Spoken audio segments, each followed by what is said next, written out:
प्रभु तेरी वाणी जीवन की रोटी, नैनों की ज्योति अंधेरा मिटाती।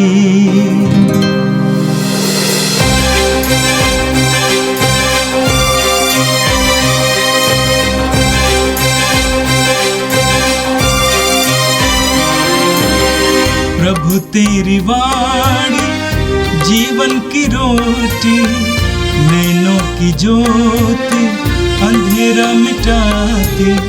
प्रभु तेरी वाणी जीवन की रोटी, नैनों की ज्योति अंधेरा मिटाती। वाणी वाणी वाणी वाणी वाणी पवित्र है, शाश्वत है, जीवन का मन्ना है। 25 अक्टूबर बुधवार।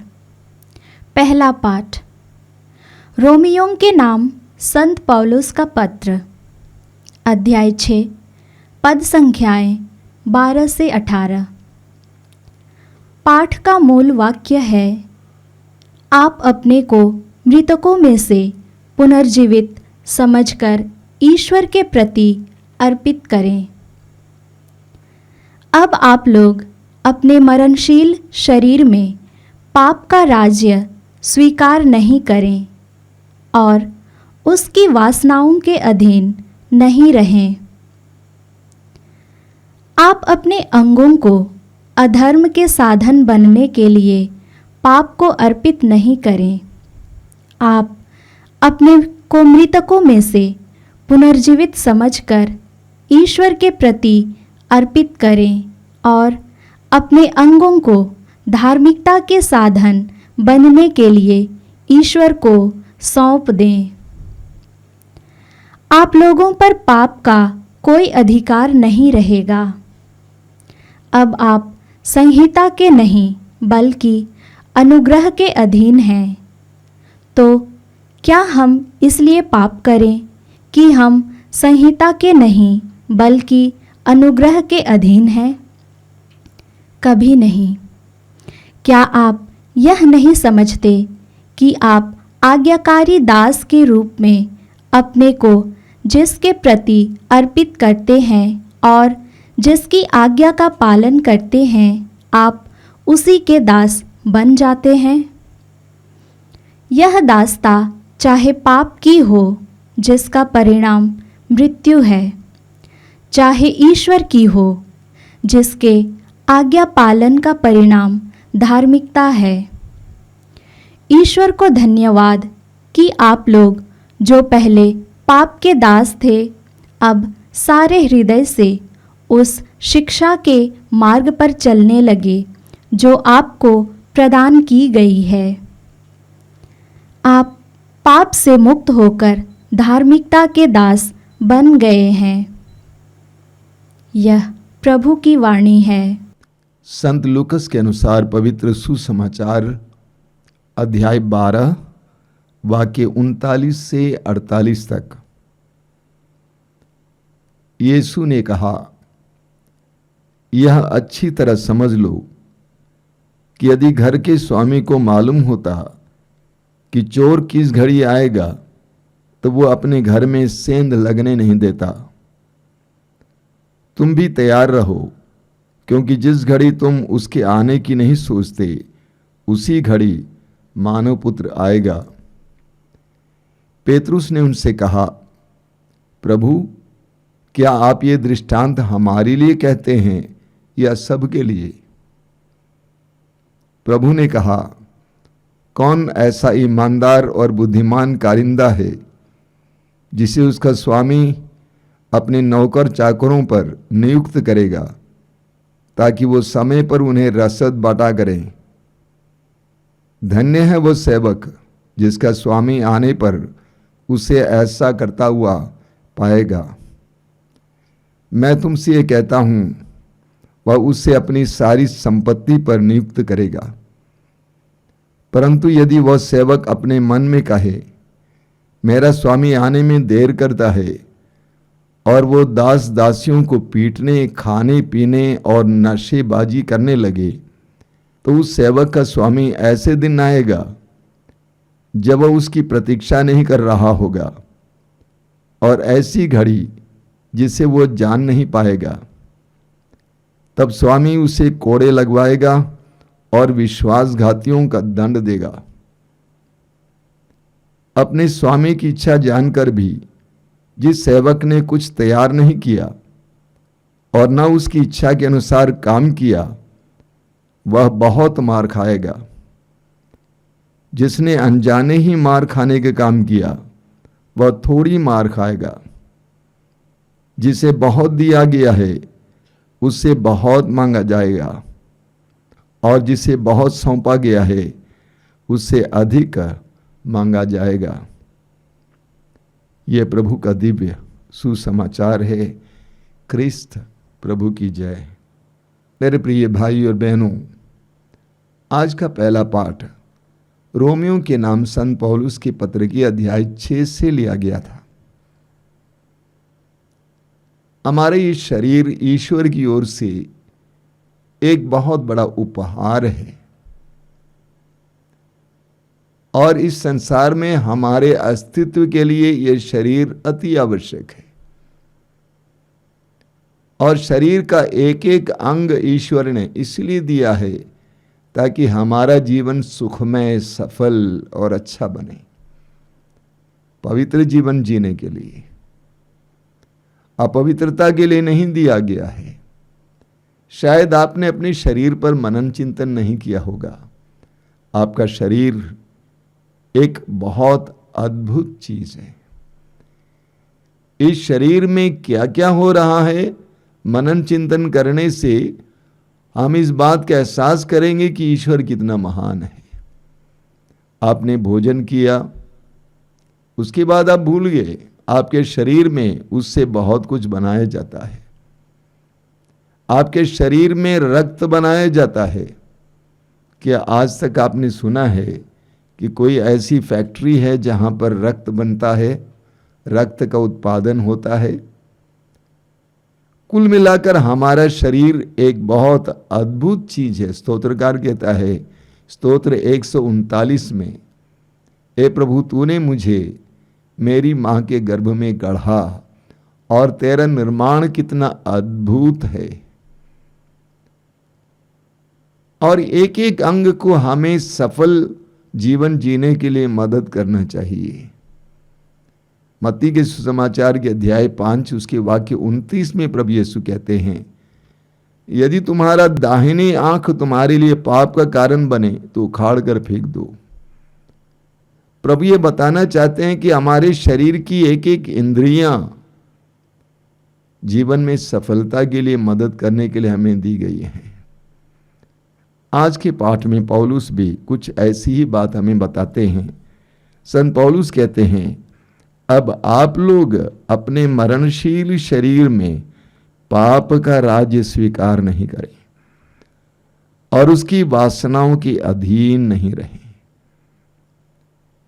यह शरीर ईश्वर के द्वारा दिया गया है, यह पवित्र है। कुरिन्थियों के पहले पत्र के अध्याय 6 उसके वाक्य 19 में संत पौलुस कहते हैं कि आप नहीं जानते हैं कि आपका शरीर ईश्वर का मंदिर है। पौलुस कहते हैं आप लोग अपने मरणशील शरीर में पाप का राज्य स्वीकार नहीं करें और उसकी वासनाओं के अधीन नहीं रहें। आप अपने अंगों को अधर्म के साधन बनने के लिए पाप को अर्पित न करें। हमारे शरीर का कोई भी अंग अधर्म ना करें। आप अपने को मृतकों में से पुनर्जीवित समझकर ईश्वर के प्रति अर्पित करें और अपने अंगों को धार्मिकता के साधन बनने के लिए ईश्वर को सौंप दें। हमें शरीर को और शरीर के अंगों को पाप के अधीन भी कर सकते हैं या धार्मिकता के लिए भी ईश्वर के अधीन कर सकते हैं। पौलुस कहते हैं कि आप मृतकों में से पुनर्जीवित हुए हैं, इसलिए आप इन अंगों को ईश्वर को समर्पित करें। एक महत्वपूर्ण बात पौलुस कहते हैं, क्या हम इसलिए पाप करें कि हम संहिता के नहीं बल्कि अनुग्रह के अधीन हैं? कभी नहीं। कुछ लोग सोचते हैं कि ईश्वर दयालु है, करुणामय है, कृपालु है, चलो कोई भी पाप किया जाए तो वो माफ करेगा। ये सोचकर हमें पाप में जीवन नहीं जीना चाहिए, संत पौलुस कहते हैं। आगे पौलुस कहते हैं कि आप पाप से मुक्त होकर धार्मिकता के दास बन गए हैं। आप पाप से मुक्त होकर धार्मिकता के दास बन गए हैं। मैं आपकी मानवीय दुर्बलता के कारण साधारण मानव जीवन का उदाहरण दे रहा हूं। आप लोगों ने जिस तरह पहले अपने शरीर को अशुद्धता और अधर्म के अधीन किया था, जिससे वो दूषित हो गया था, उसी तरह अब आपको अपने शरीर को धार्मिकता के अधीन करना चाहिए, जिससे वो पवित्र हो जाए।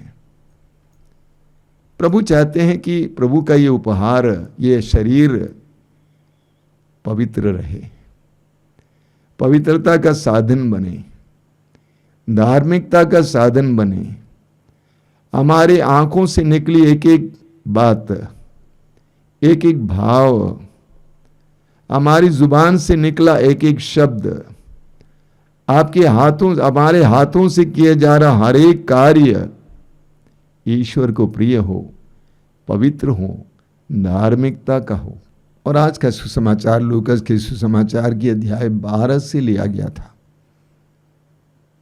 मार्कुस के सुसमाचार की अध्याय 14 वाक्य 38 में प्रभु यीशु ने अपने शिष्यों से कहा, जागते रहो और प्रार्थना करते रहो, जिससे तुम परीक्षा में न पड़ जाओ। आत्मा तो तत्पर है परंतु शरीर दुर्बल है। प्रभु यीशु ने कहा जागते रहो और प्रार्थना करते रहो।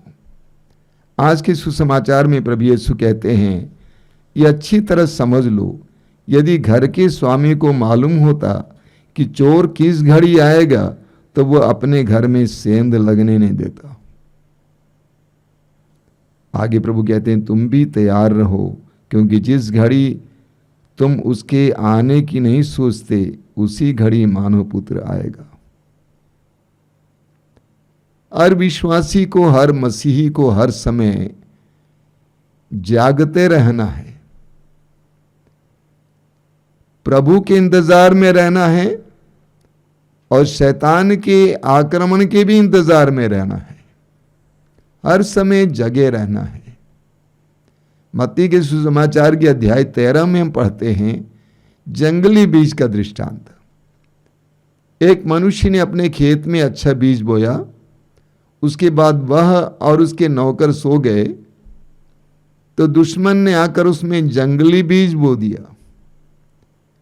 जब बालें लग गई तभी उनको पता चला कि ये जंगली बीज हैं। नौकरों ने कहा कि मालिक, हमने अच्छे बीज बोया था, लेकिन ये जंगली बीज कहां से आ गए?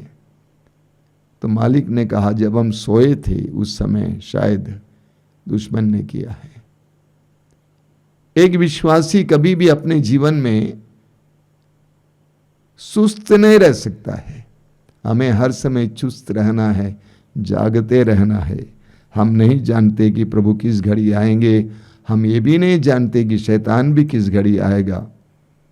आगे प्रभु यीशु एक बहुत सुंदर दृष्टांत सुनाते हैं।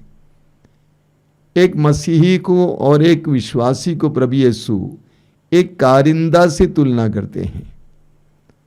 वचन कहता है कि प्रभु ने कहा, कौन ऐसा ईमानदार और बुद्धिमान कारिंदा है जिसे उसका स्वामी अपने नौकर चाकरों पर नियुक्त करेगा ताकि वो समय पर उन्हें रसद बांटा करे। धन्य है वो सेवक जिसका स्वामी आने पर उसे ऐसा करता हुआ पाएगा। मैं तुमसे कहता हूं, वह उसे अपनी सारी संपत्ति पर नियुक्त करेगा। हम में से हर एक व्यक्ति को कोई ना कोई जिम्मेदारी दी गई है। उस जिम्मेदारी को पूरी तरह से निभाना हमारा कर्तव्य है। मैंने इस संसार में बहुत सारे लोगों को देखा है जो यूं ही जिंदगी जीते हैं, जो बिंदास जिंदगी जीते हैं, जो अपनी जिम्मेदारियों को निभाते नहीं हैं। उदाहरण के लिए मुझे इस आश्रम की जिम्मेदारी दी गई है। पिछले 28 साल से मैं यहाँ पे हूँ।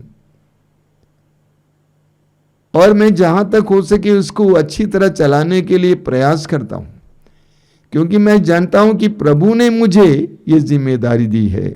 हर एक व्यक्ति को एक माँ के रूप में, बाप के रूप में, पति के रूप में, एक सेवक के रूप में, सेविका के रूप में, एक पुरोहित के रूप में, एक धर्म बहन के रूप में, एक धर्माध्यक्ष के रूप में प्रभु ने एक जिम्मेदारी दी है।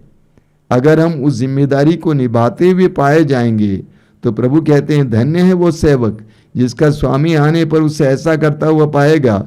मैं तुमसे कहता हूं वह उसे अपनी सारी संपत्ति पर नियुक्त करेगा। लेकिन अगर ठीक इसके विपरीत करेगा तो उसे दंड दिया जाएगा। प्रभु यीशु एक दो तीन बहुत महत्वपूर्ण बातें आगे कहते हैं। प्रभु कहते हैं अपने स्वामी की इच्छा जानकर भी जिस सेवक ने कुछ तैयार नहीं किया और न उसकी इच्छा के अनुसार काम किया वह बहुत मार खाएगा। ईश्वर की इच्छा क्या है, प्रभु हमसे क्या चाहते हैं, ये जानते हुए भी जो उसके अनुसार जीवन नहीं जीता है, उसके अनुसार कार्य नहीं करता है, प्रभु कहते हैं कि वह बहुत मार खाएगा। जिसने अनजाने ही मार खाने का काम किया वह थोड़ी मार खाएगा। एक बहुत गहरी बात है, विशेष करके हम जिम्मेदार लोगों के लिए एक चुनौती है, एक प्रभु की ओर से आह्वान और ललकार है। आगे प्रभु कहते हैं जिसे बहुत दिया गया है उससे बहुत मांगा जाएगा और जिसे बहुत सौंपा गया है उससे अधिक मांगा जाएगा। कि आपको प्रभु ने बहुत धन दिया है, आपको हिसाब देना पड़ेगा, उसके अनुसार हिसाब देना पड़ेगा। क्या आपको विशेष प्रतिभाएं दी हैं, प्रभु आपसे जवाब मांगेगा, हिसाब मांगेगा। कि आपको पद दिया गया है, अधिकार दिया गया है, आपसे बहुत उम्मीद रखी जाती है। कि आपको अलग अलग प्रकार की कृपाएं मिली हैं, हिसाब देना पड़ेगा। हमारा न्याय इस बात पर निर्भर होगा कि हमें ईश्वर से कितना प्राप्त हुआ है। जिससे ज्यादा मिला है प्रभु उससे ज्यादा उम्मीद रखते हैं, जिसे कम मिला है प्रभु उससे कम उम्मीद रखते हैं। इसलिए हम अपनी तुलना दूसरों से नहीं कर सकते हैं। हमें जितना दिया गया है, जैसा कि मैंने कहा, प्रतिभाएं हों, धन हों, जिम्मेदारियां हों, पद हों, अधिकार हों, उसके अनुसार हमारा न्याय किया जाएगा। हम प्रभु से प्रार्थना करें कि हम अपने जीवन में ईमानदार बने, हम अपने जीवन में सतर्क जीवन जिए, हम सुस्त न बने, हम अपनी जिम्मेदारियों को ईमानदारी से निभाएं। आइए हम प्रार्थना करें। प्रभु यीशु धन्यवाद देते हैं आज के सुंदर दिन के लिए, तेरे पवित्र वचनों के लिए धन्यवाद देते हैं। एक एक वचन के द्वारा तू हमारे हृदयों के द्वार को खटखटा रहा है, हमें अपनी गलतियों का एहसास करा रहा है, हमें सही मार्ग दिखा रहा है। आज के समाचार के लिए और पहले पाठ के लिए धन्यवाद देते हुए हम प्रार्थना करते हैं, हमें ईमानदार बनाइए, हमें ईमानदार सेवक सेविकाएं बनाइए।